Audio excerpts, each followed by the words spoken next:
Hola, a continuación les presento el video resumen 3, correspondiente al trabajo teórico práctico. La fuente del video es el libro Metodología de la Investigación en su sexta edición, elaborado por Roberto Hernández Sampieri. En este último video vamos a analizar los capítulos del 12 al 17 de este libro. Capítulo 12. El inicio del proceso cualitativo, planteamiento del problema, revisión de la literatura, surgimiento de la hipótesis e inmersión en el campo. El planteamiento cualitativo del problema comprende el propósito y objetivos de la investigación, las preguntas, la justificación y viabilidad, así como explorar las deficiencias en el conocimiento del problema y la definición inicial del contexto. Primero, debemos definir el concepto central y los conceptos relacionados al estudio, de acuerdo con nuestra experiencia y la revisión de la literatura. Después, volvemos a revisar lo planteado a lo largo de la investigación y lo vamos modificando conforme recogemos y evaluamos los datos. La revisión de la literatura es importante para detectar conceptos claves, entender sobre métodos de recolección de datos y análisis, así como entender mejor los resultados. Debemos fundamentarlo en investigaciones previas, así como en el proceso de inmersión en el contexto. La hipótesis en el ámbito cualitativo pocas veces se establecen antes de ingresar en el ambiente y comenzar la recolección de los datos. Más bien, se van generando durante el proceso una hipótesis de trabajo y estas no se prueban estadísticamente. Después de estos pasos, sigue el ingreso al ambiente en el cual vamos a responder las preguntas de la investigación. Este puede cambiar, ampliarse o reducirse. Para la inmersión inicial, se pueden utilizar herramientas para recolectar los datos y realizar entrevistas y revisión de documentos. Toda observación se enmarca y también es importante ampliar las descripciones con mapas y fotografías. Cada quien capta los elementos que más le llaman la atención y para esto se utilizan dos herramientas, las anotaciones y la bitácora. Es necesario llevar anotaciones y el registro. Se deben guardar de forma separada por tema, evento o periodo, y las anotaciones pueden ser de diversas clases. Tenemos las anotaciones de observación directa, en las cuales describimos lo que estamos viendo, escuchando, olfateando y palpando de los casos o participantes observados. Están ordenadas cronológicamente.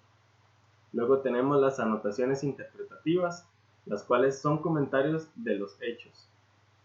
También tenemos las anotaciones temáticas. Estas pueden ser ideas, hipótesis, preguntas de investigación, temas que surjan y conclusiones o descubrimientos preliminares de las observaciones. También tenemos las anotaciones personales, las cuales vienen del aprendizaje, los sentimientos y las sensaciones del propio investigador. Y finalmente las anotaciones de la reactividad de los participantes, como lo son cambios inducidos por el investigador, problemas en el campo y situaciones inesperadas. Además, es común que las anotaciones se registren en la bitácora o diario de campo, donde se incluyen las descripciones del ambiente, las cuales abarcan lugares, personas, relaciones y eventos. También incluyen mapas, diagramas, cuadros y esquemas, listados de objetos o artefactos recogidos en el contexto, así como fotografías y videos que fueron tomados indicando la fecha y hora y por qué los recolectamos. Además, incluyen los aspectos del desarrollo de la investigación, de cómo vamos hasta ahora, qué nos falta y qué debemos hacer. Capítulo 13. Muestreo en la investigación cualitativa. El muestreo cualitativo es propositivo. En las investigaciones cualitativas nos preguntamos qué casos nos interesan inicialmente y dónde podemos encontrarlos. Para esto tenemos diferentes tipos de muestra, dependiendo de las características de la investigación. Tenemos la muestra de participantes voluntarios, en la que se les puede llamar autoseleccionada, ya que las personas se proponen como participantes en el estudio o responden a una invitación. También se utilizan en los estudios experimentales de laboratorio. Existen las muestras de expertos, en las cuales se necesita, valga la redundancia, la opinión de un experto en el tema y se utiliza para generar hipótesis más precisas o la materia prima del diseño de cuestionarios. Tenemos la muestra de casos de tipo, que se utiliza en estudios exploratorios, en el que el objetivo es la riqueza, profundidad y calidad de la información. Por último, tenemos la muestra por cuotas, que se utiliza mucho en estudios de opinión y mercadotecnia, y suelen ser comunes en encuestas e indagaciones cualitativas. Luego tenemos las muestras orientadas a la investigación cualitativa, y estas se pueden dividir en muestras diversas o de máxima variación, cuando se requiere representar la complejidad del fenómeno estudiado; muestras homogéneas, en las cuales, al contrario de las diversas, las unidades poseen un mismo perfil o característica; las muestras en cadena o por redes, en las cuales se identifican participantes claves y a estos se les pregunta si conocen a otras personas con más información, así sucesivamente, y a estas se les llama bolas de nieve. Luego tenemos las muestras de casos extremos, que son útiles para situaciones alejadas de la normalidad, y las muestras por oportunidad son casos que se presentan por casualidad al investigador. Tenemos muestras teóricas o conceptuales, en las cuales se necesita entender un concepto o teoría; muestras confirmativas, en las cuales se suman nuevos casos cuando los ya analizados ocurre alguna controversia; muestras de casos sumamente importantes o críticos para el problema analizado; y muestras por conveniencia, formado por los casos que se encuentran disponibles y que tenemos acceso. Capítulo 14. Recolección y análisis de los datos cualitativos. Esta recolección y análisis de los datos cualitativos es un proceso iterativo y recurrente que puede hacerse con ayuda de algunos programas como Atlas.ti o Decision Explorer. Esta recolección ocurre en los ambientes naturales y cotidianos de los participantes o unidades de análisis, y su objetivo es obtener datos que se convertirán en información. Para esto, vamos a utilizar las anotaciones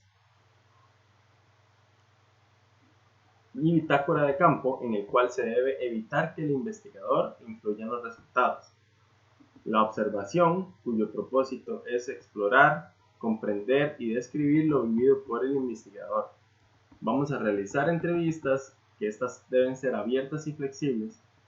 Tenemos métodos de grupos de enfoque, en el que los participantes conversan a profundidad en torno a uno o varios temas. También es importante tomar en cuenta los documentos, registros, materiales y artefactos que nos van a ayudar a entender el fenómeno central de la investigación, además de las biografías e historias de la vida, las cuales se pueden utilizar para profundizar el conocimiento en algún tema. Para realizar el análisis de los datos debemos cumplir con los puntos de dependencia, el cual implica que los datos deben ser revisados por distintos investigadores y estos deben arribar a interpretaciones congruentes. La credibilidad, que se refiere a si el investigador ha captado el significado completo y profundo de las experiencias de los participantes. La transferencia, es decir, que parte de los resultados que obtengamos se puedan aplicar en otros contextos. Y la confirmación, lo que implica rastrear los datos de su fuente y la explicación de la lógica utilizada para interpretarlos. Algunas herramientas para el análisis de los datos cuantitativos asistidos por computadora son, como ya lo mencionamos, Atlas.ti, Ethnograph, Envivo, Decision Explorer, entre otros. Capítulo 15. Diseños del proceso de investigación cualitativa. El diseño de la investigación cualitativa va surgiendo desde el planteamiento del problema hasta la inmersión inicial y puede sufrir modificaciones. No son procesos estandarizados y existen varios tipos. Tenemos el diseño de teoría fundamentada, el cual provee un sentido de comprensión sólido porque embona en la situación bajo estudio. Se trabaja de manera práctica, es sensible a las expresiones de los individuos del contexto considerado y además puede representar toda la complejidad descubierta en el proceso. Estos se dividen en el diseño sistemático, el cual utiliza una serie de pasos para el análisis de los datos. Estos pasos se categorizan para entender el proceso al que hacen referencia y se escribe una historia o narración que vincule las categorías y describa el proceso. Y además se divide en el diseño emergente, en el cual se efectúa la codificación abierta y de esta emergen las categorías para así producir la película. En los diseños etnográficos pretendemos explorar, examinar y entender sistemas sociales. En los diseños narrativos pretendemos entender historias de participantes relatadas y registradas en diversos medios que describen un evento o un conjunto de eventos conectados cronológicamente. Por último, en los diseños fenomenológicos obtenemos las perspectivas de los participantes. La diferencia entre el diseño narrativo y el fenomenológico es que el primero se enfoca en la conexión de eventos y el segundo en la esencia de la experiencia compartida. Capítulo 16. El reporte de los resultados del proceso cualitativo. En este punto es importante describir el estudio, señalar las estrategias utilizadas, fundamentar el análisis y comunicar los resultados. Lo más común para este tipo de reportes es tener la siguiente estructura en el informe. Tenemos una portada donde indicamos lo referente al análisis, tenemos el índice de contenido, tablas y figuras que nos van a ubicar y van a ubicar al lector en las diferentes secciones. El resumen, que va a ser un enlace para entender de qué trata la investigación. Tenemos el cuerpo del documento donde vienen los antecedentes, el planteamiento del problema, el contexto de la investigación, la revisión de la literatura, análisis, resultados, conclusiones, recomendaciones e implicaciones. Luego tenemos las referencias, que son las fuentes primarias consultadas por el investigador, y luego tenemos los índices, que son los elementos adicionales que incluimos en la investigación. Capítulo 17. Los métodos mixtos. Estos son una combinación de los métodos cuantitativos y cualitativos y representan una tercera vía para afrontar el problema o fenómeno. Las etapas en las que suelen integrarse los métodos cualitativos y cuantitativos son en el planteamiento del problema, en el cual los objetivos y la pregunta abarcan un elemento cualitativo y uno cuantitativo. Para esto debemos realizar una revisión de la literatura, una hipótesis y analizar el diseño de la investigación, como los cuales pueden ser el diseño exploratorio secuencial, el cual implica una fase inicial de recolección y análisis de datos cualitativos, seguida de otra en donde se recaban y analizan datos cuantitativos. Tenemos el diseño explicativo secuencial, que al contrario del anterior, primero se recaban los datos cuantitativos y después se recogen y evalúan los cualitativos. Luego tenemos el diseño transformativo secuencial, cuya finalidad es emplear los métodos que pueden ser más útiles para la perspectiva teórica.